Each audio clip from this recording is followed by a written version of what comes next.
Okay, hello. My name is Daniel Macias, and today I'm going to be presenting a presentation on the ballpoint pen. A lot of you know what the ballpoint pen is, and may even have one near you at the time. However, today we're going to be looking at who designed it and for what purpose they designed it for. So we're going to start off with what a ballpoint pen is. And a ballpoint pen is commonly used as a writing instrument. It dispenses ink over a metal ball at its point, i.e., over a ball point. However, it can also be referred to as a biro or just as a ball pen. So, who created the first ballpoint pen? The first ballpoint pen was created by John J. Loud in 1888. He was an American lawyer and inventor, and he used it to mark and write on leather. However, his invention was not commercially viable as it wasn't manufactured too well. Other iterations had followed upon Loud's design, as many others had tried to make this pen. The ballpoint was an ingenious idea, and a lot of people wanted to hop onto that craze and make their name known.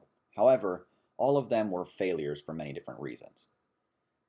Uh, Now, who invented today's ballpoint pen is the real question. And it was created by Laszlo Joseph Biro on June 15th, 1938.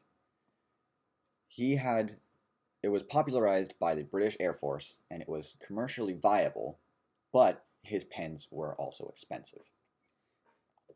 Now, later on, in 1945, Marcel Bic buys Biro's patent, and with Edouard Buffard, they buy a factory and found Bic. Now, they perfected the manufacturing process and made as many as possible, and had undercut his competitors and sold pens at 1/300th of the then normal price. Now, they are made by a ball bearing being made of tungsten carbide, steel, or brass. And after the ball is shaped, it is highly processed by a machine that uses a special paste made from diamonds. Yes, diamonds. They are loaded into the socket, and they must be accurate by the thousandths of a centimeter.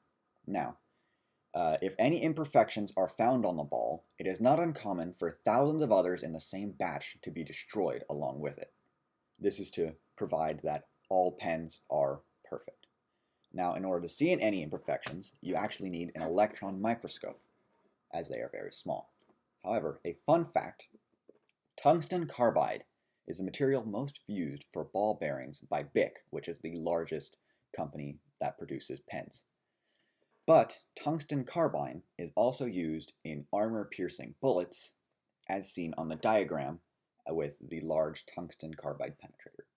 Now, they work by when the ball is pushed in, gravity pushes the ink onto the ball, and as it rolls on the paper or whatever surface you're drawing on, the ball leaves the ink on the paper as it rolls. This method ensures the ink does not dry out as the ball creates a tight seal. Now, unfortunately, relying on gravity, the pens can't work in space.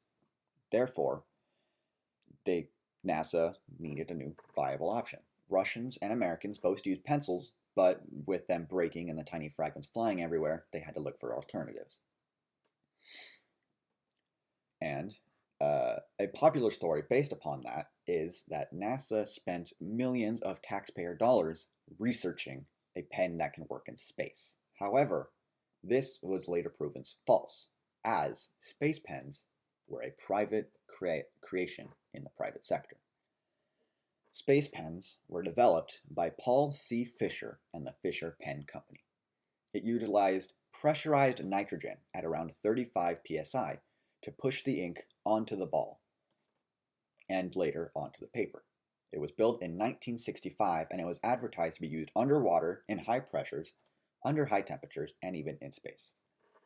Later on, they were thoroughly tested by NASA, and soon enough, they bought around 400 of them for $2.37, which is translated to about $17.42 today. It was approximately 40% of the normal public rate for the space pen of the time at $3.98. Now, more fun facts. In World War II, pilots used ballpoint pens because they did not leak at high altitudes. Ballpoint pens also have a quick drying ink, making them perfect for left-handed writers. And in 95% of cases, the first object they write is their name when given a new pen. Now, we're going to go on to what made ballpoint pens better than other pens at the time.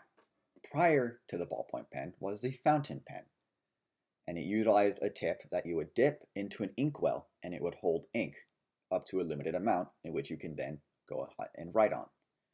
However, the ink limited where it could go.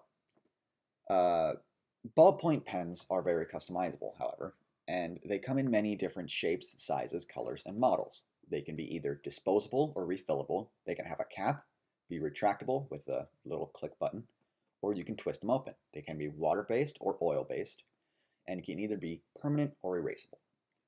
Fun fact, according to the Guinness Book of World Records, the largest functioning ballpoint pen was made by Akadia Makunuri Srinivasa, I'm sorry if I butchered that, most likely did, in India, and it measures 18 feet 53 inches long and weighs about 82 pounds.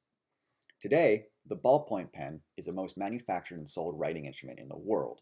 It is made in different styles and different materials, so it can make a statement, and it can also be used to make art as influenced by the picture.